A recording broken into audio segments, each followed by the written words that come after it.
નમસ્કાર દર્શક મિત્રો, પોલીસ ફોકસ ન્યૂઝ ચેનલમાં આપનું હાર્દિક સ્વાગત છે।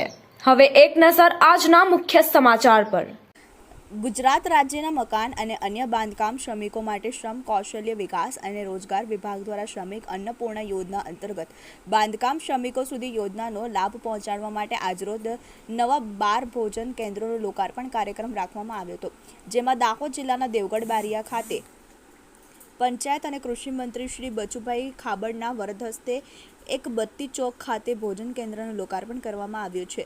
મંત્રી શ્રી બચુભાઈ ખાબડે જણાવ્યું હતું કે સર્વાંગી વિકાસને વરેલી સરકાર સમાજના નાનામાં નાના માણસોની ચિંતા કરે છે। વિકાસ કામોમાં પોતાનું શ્રમદાન આપનાર શ્રમિકોની પણ સરકારે ચિંતા કરી છે, જેના ભાગરૂપે શ્રમિક અન્નપૂર્ણા યોજના અંતર્ગત બાંધકામ શ્રમિકો સુધી યોજનાનો લાભ પહોંચાડવા આજરોજ રાજ્યમાં નવા 12 ભોજન કેન્દ્રોનો લોકાર્પણ થયા છે।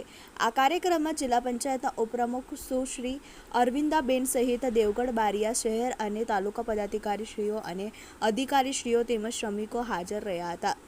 મિત્રો, આવા જ અવનવા સમાચાર જાણવા માટે અમારી ચેનલને લાઈક કરો, સબસ્ક્રાઇબ કરો અને બેલ આઇકોન પર પ્રેસ કરો, જેથી અમારી ન્યૂઝની બધી જ અપડેટ આપને મળતી રહે।